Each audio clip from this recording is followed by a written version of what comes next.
Omulabi waffe omulungi owa MRI TV olunaku lwa leero tukuleetedde ebitaala ebisangibwa ku luguudo lw'Entebbe mu kitundu eky'Enkumba ng'ebitaala bino byateekebwawo mu mwaka ogwa 2020 oluvannyuma lwa gavumenti okusalawo okugaziya oluguudo luno.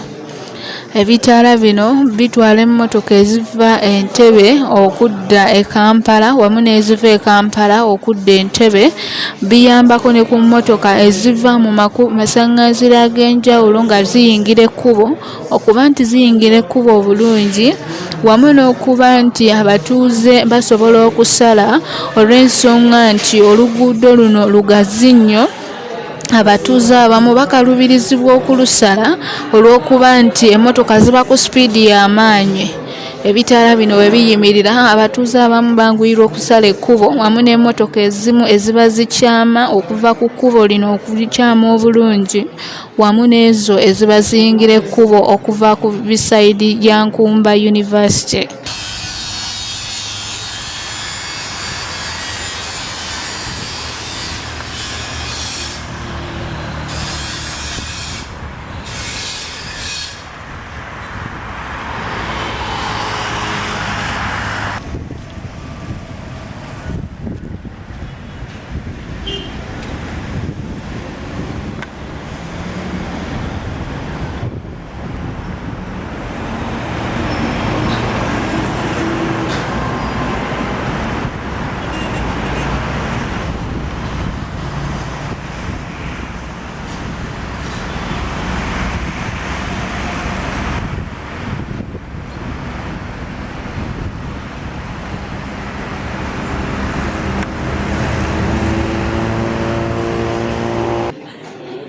Twayogeddeko n'omu ku batuuze n'atutegeeza nti ebitaala bino biyambako emmotoka okuyimirira wamu n'okuba nga endala ziyingira ekkubo, ate n'ategeeza nti ebintu nga jjaamu ku luguudo luno byo baabigonzaamu olw'ensonga nti emmotoka zitambula bulungi nga zikulemberwa ebitaala bino.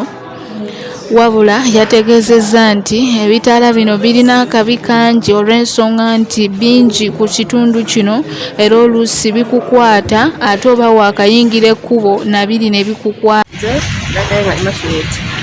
Nze kwogera ku birungi bya traffic lights.